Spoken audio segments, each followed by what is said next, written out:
अस्सलाम वालेकुम फ्रेंड्स। आज हम स्टार्ट करेंगे जॉन कीट्स की बड़ी ही मशहूर बैलेड ला बेल डैम सेंस मर्सी। और ये जॉन कीट्स ने अपनी ज़िंदगी के आखिरी दिनों में इसको लिखा था जब उनके भाई की डेथ हो गई थी। ये बैलेड लिखा गया था 1819 में, लेकिन इसको पब्लिश करवाया गया 1820 में। तो चलें अब हम स्टार्ट करते हैं। पहली लाइन है इसकी: Oh, what can ail thee, night at arms, alone and palely loitering? The sedge has withered from the lake, and no birds sing. तो ये जो बैलेड है ये ओपन होता है, स्टार्ट होता है एक सवाल से। और एक स्पीकर सवाल करता है नाइट से कि आखिर क्या हुआ है, क्यों तुम इतने जर्द पड़ गए हो, क्यों तुम इतने बीमार नज़र आ रहे हो, क्यों तुम अकेले घूम रहे हो इस झील के किनारे पर। हम ये अंदाज़ा लगा सकते हैं कि ये ख़ज़ां का मौसम है, क्योंकि जो दलदल वाले पौधे हैं और जो सेज है वो बिल्कुल ही ख़त्म हो चुकी है। एंड नो बर्ड सिंग, और अब कोई भी परिंदा अपना गाना नहीं गा रहा। तो हम अपने जहन में ये सोच सकते हैं कि ये अब ख़ज़ां का मौसम है। और लॉइटरिंग का ये मतलब होता है कि आवारा घूमना, बग़ैर किसी मकसद के घूमना। Knight at arms medieval time में जो नाइट सबसे बहादुर इंसान को कहा जाता था। और मिडीवल टाइम में जो रोमांसेस थे उसमें हमेशा एक नाइट होता था जो कि बड़े ही हीरोइक डीड्स जो था वो परफॉर्म किया करता था। तो हम इससे अंदाज़ा लगा सकते हैं कि जो इस बैलेट की जो सेटिंग है वो मिडीवल टाइम्स में रखी गई है। तो अब अगली लाइन्स हम पढ़ते हैं। O what can ail thee knight at arms, so haggard and so woebegone, the squirrel's granary is full and the harvest done. तो फिर दोबारा से उस नाइट से सवाल किया गया है, क्योंकि नाइट ने कोई जवाब आगे से नहीं दिया पहले सवाल का। तो स्पीकर ने दोबारा से उससे पूछा है कि क्या हुआ है तुम्हें नाइट एट आर्म्स, क्यों तुम इतने हैगर्ड दिखाई दे रहे हो। हैगर्ड का यह मतलब है टायर्ड लुकिंग, क्यों इतने तुम थके हुए दिखाई दे रहे हो। वो भी गॉन का ये मतलब है सिक, डिप्रेस्ड, बीमार। तुम क्यों इतने बीमार हो, क्यों इतने मायूस हो।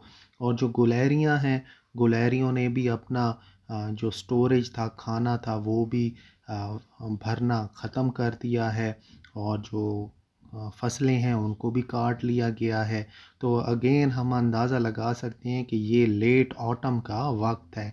तो दो सवाल फिर उससे हुए हैं: क्यों इतने तुम अफसरदा हो, और क्यों तुम इतने सुस्त और काहिल बन के यहाँ पर घूम रहे हो। अब हम अगली लाइन्स ज़रा पढ़ते हैं। I see a lily on thy brow with anguish moist and fever dew, and on thy cheeks a fading rose fast wither too. तो यहाँ पर जो स्पीकर है वो ये कहता है नाइट से कि मैं देख सकता हूँ लिली आपके ब्रो के ऊपर। इसका ये मतलब है कि जो जो नाइट था उसका चेहरा बिल्कुल इतना इतना जर्द पड़ गया है, इतना पीला पड़ गया जितना कि एक लिली का फूल होता है।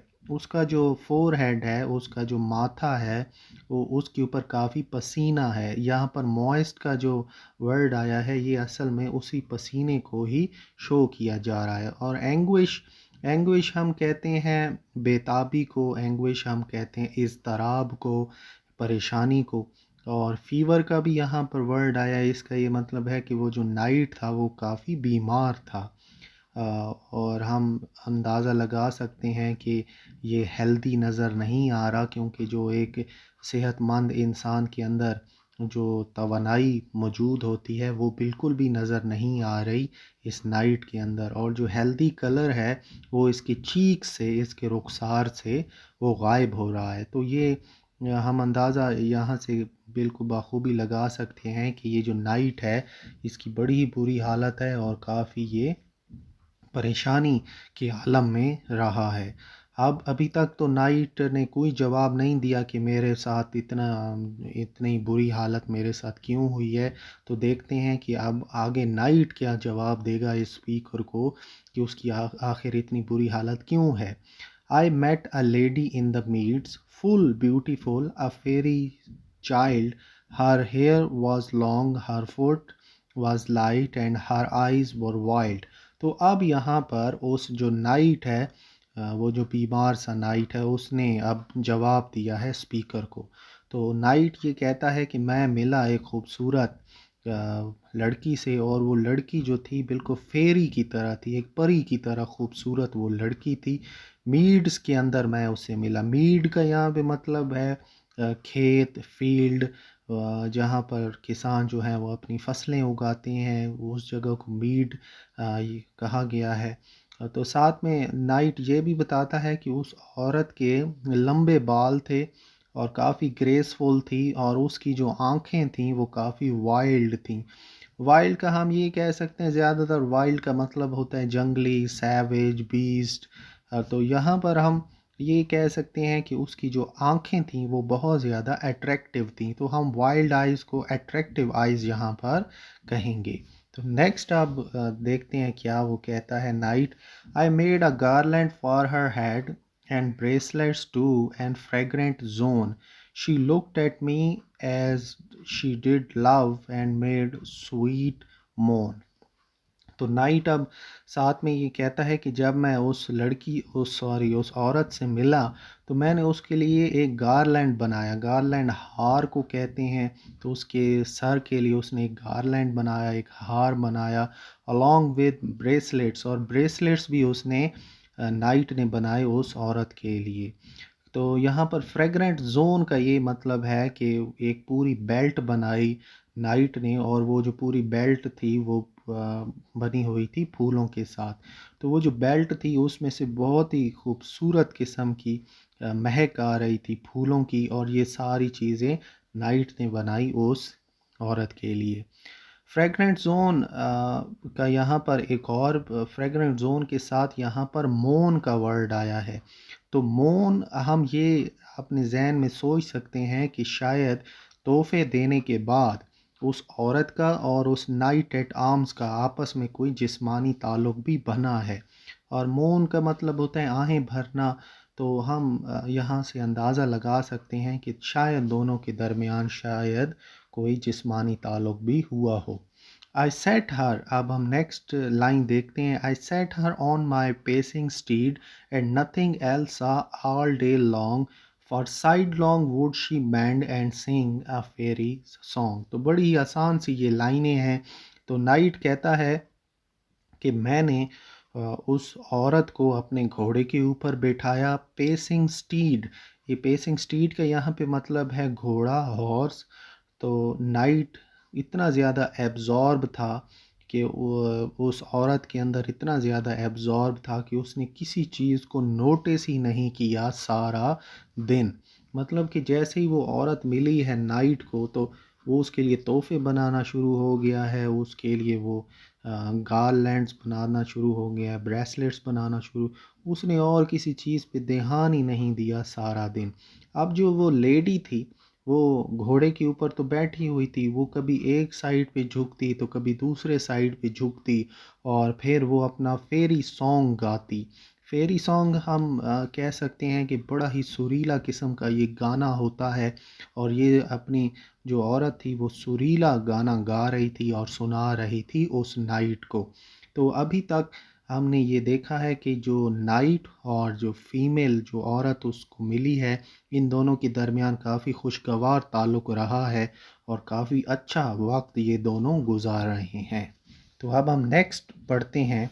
She found me roots of relish sweet and honey wild and manna dew, and sure in a language strange she said, I love thee true। तो यहाँ पर नाइट कहता है कि वो जो फेरी लेडी है, जो लेडी उससे मिली है, उसने उसको हनी दिया है, उसको बड़ी ही टेस्टी किस्म की रूट्स, जड़ी बूटियाँ दी हैं खाने को नाइट्स को, और साथ में उसने मैना दिया है। मैना जो है वो फूड है जो कि इज़राइलियों ने खाया था जब वो सहरा के अंदर घूम रहे थे, जब हज़रत मूसा अलैहिस्सलाम ने उनको ग़ुलामी से आज़ाद करवाया था मिस्र में। और ये जो माना फूड है, ये असल में वो फूड है जो कि हेवन आसमान की तरफ से आता है। ऐसे सपोज़ किया जाता है कि ये जो फूड है ये आसमानों की तरफ से आया है। तो इससे हम ये अंदाज़ा लगा सकते हैं कि लेडी काफ़ी सुपर नेचुरल है। और स्लेवरी की भी यहाँ पर एसोसिएशन हम कह सकते हैं, क्योंकि जो नाइट है वो बिल्कुल ग़ुलाम बन चुका है इस खूबसूरत लेडी का। और ये जो लेडी है इसने वो शहद खिलाया है नाइट को, जो कि सिर्फ जंगल में ही मिलता है। और जो इज़राइलीस थे जो कि हज़रत मूसा अलैहिस्सलाम के साथ मौजूद थे, वो भी एक ढूंढ रहे थे प्रॉमिस लैंड, जहाँ पर दूध होगा और शहद होगा, और वो इसी की तलाश में ही निकले थे। तो हम यहाँ पर ये बात भी अंदाज़ा लगा सकते हैं कि ये जो औरत है बहुत ज़्यादा सुपर नेचुरल हमें लग रही है। और साथ में वो नाइट को कहती है आई लव दी ट्रू, मतलब कि मैं आपसे सच्ची मोहब्बत करती हूँ। दी का मतलब पुराने ज़माना आर्चिक लैंग्वेज है, तो दी का मतलब होता था यू। तो अब हम नेक्स्ट लाइंस में चलते हैं। She took me to her elfin grove, and there she wept and saw full sore, and there I shut her wild, wild eyes with kisses for। तो जो लेडी थी वो उसे एल्फिन ग्रूट में ले गई। ग्रूट का मतलब है केव, गार। और एल्फिन एल्ब्स को कहते हैं। एल्ब्स एक किस्म के इंसान ही होते हैं। हम एल्ब्स बहुत ही खूबसूरत किस्म के इंसान होते हैं, और ये इनके बारे में ये मशहूर है कि इनकी इमॉर्टल लाइफ होती है। तो ये वहाँ पर जैसे ही उस गार में उसको ले गई, तो वहाँ पर ये रोने लग गई और इसने सिसकियाँ लेना शुरू कर दी। और जो नाइट है वो कहता है कि मैंने इसे 4 दफ़ा किस किया, और फिर मैंने उसकी रोती हुई आँखों को बंद कर दिया, या रोती हुई आँखों को खामोश करा दिया। मैंने 4 दफ़ा उसको किस किया। अब हम नेक्स्ट लाइंस की तरफ चलते हैं। And there she lulled me asleep, and there I dreamed, ah, woe betide, the latest dream I ever dreamed on the cold hill side। तो लेडी जो है वो ये कहता लेडी जो है वो लोरी गाती है, और जो नाइट है उसको सुला देती है उस गार के अंदर। और फिर जो नाइट है फिर वो ख्वाब देखता है किसी चीज़ का। वो भी टाइड एक आर्चिक एक्सक्लेमेशन है, और जो कि यूज़ होता है एक्सट्रीम ग्रीफ, यानी बहुत ज़्यादा अफसरदगी के लिए ये एक्सप्रेशन यूज़ होता है। इसका ये मतलब है कि उसको ख्वाब आया, और जो ख्वाब था वो बड़ा ही खौफनाक किस्म का ख्वाब था। यहाँ पर वो बीटाइड हमें मिडीवल सेटिंग की तरफ दोबारा से भी इशारा देता है। तो नाइट का जो ख्वाब था जो कि उसने केव के अंदर, जो कि गार के अंदर देखा, वो उसका आखिरी ही ख्वाब था। और क्योंकि उसके बाद उसको कभी भी कोई और ख्वाब अब नहीं आने वाला। तो अब हम नेक्स्ट लाइंस देखते हैं। I saw pale kings and princes too, Prince, Prince too, pale warriors, death pale were they all. They cried, La belle dame sans mercy, they hate in thrall। तो नाइट जो है वो अब अपने ख्वाब के बारे में हमें बताता है कि उसने कौन सा ख्वाब देखा। उसने ख्वाब के अंदर बादशाहों को देखा, शहजादों को देखा, वॉरियर्स को देखा। वॉरियर्स जो होते हैं जंगी, जो जंगजू लोगों को हम कहते हैं। दे वर इन ऑल डेथ पेल, वो सारे के सारे जो थे वो मौत की वजह से उनका जो रंग था वो जर्द पड़ चुका था। और this procession of pale men could be an allusion to the fourth horseman of the apocalypse that gets described in the book of Revelation in the Christian Bible।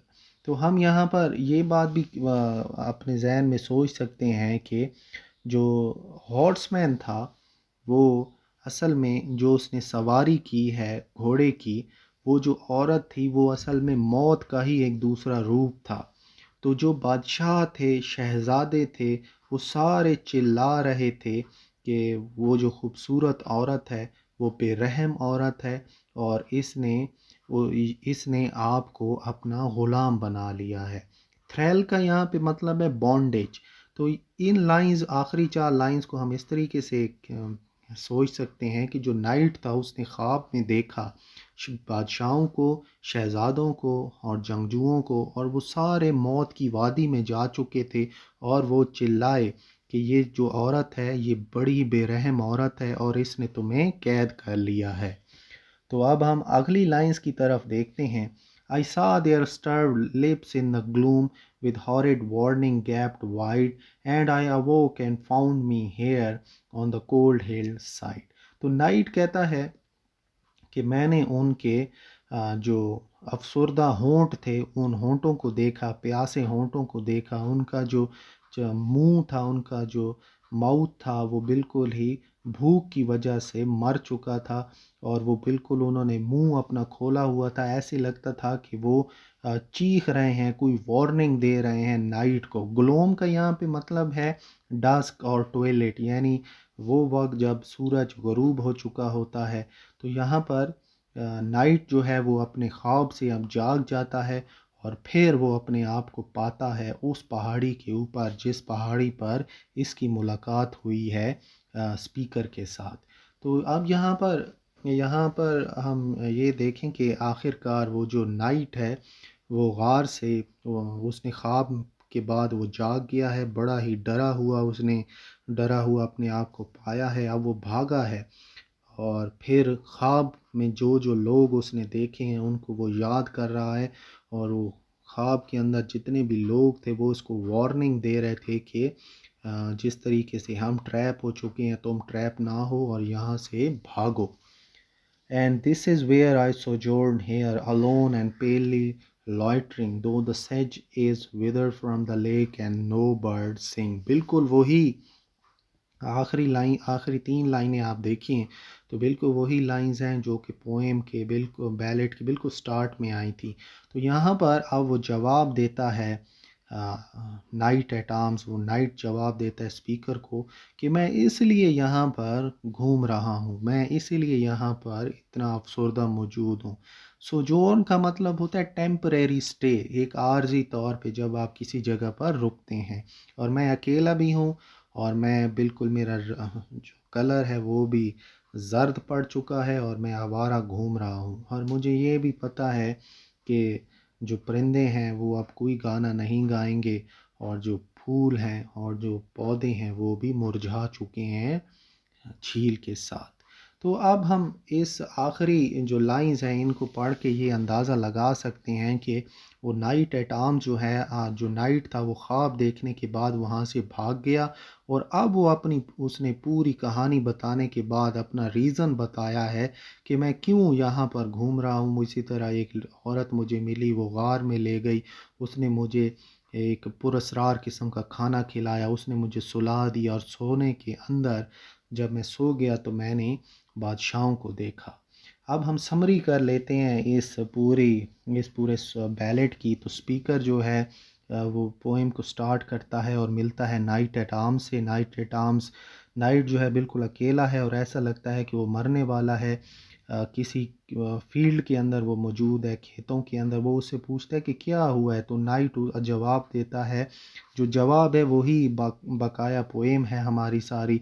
Night कहता है कि मैं एक खूबसूरत औरत से मिला खेतों के अंदर, मैंने उसके साथ वक्त गुजारा, मैंने उसके लिए हार बनाए, मैंने उसको अपने घोड़े पे बिठाया, फिर वो मुझे ले गई ये गार के अंदर, फिर मुझे उसने सुला दिया और मैंने एक खौफनाक सा ख्वाब देखा नाइट्स के बारे में, बादशाहों के बारे में, शहज़ादों के बारे में, जिनको इस औरत ने पहले सिड्यूस किया था, जिनको पहले इस औरत ने वर्गलाया था, और वो सारे के सारे मर चुके हैं अब।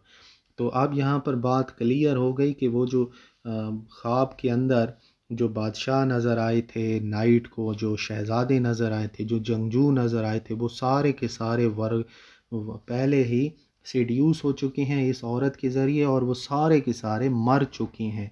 And then he woke up. और लेकिन जो हमारा नाइट है, जो इस मेन करेक्टर है इस पूरी पोएम का, वो बच जाता है, वो जाग जाता है, और वो अकेला अपने आप को पाता है पहाड़ी के साइड के करीब।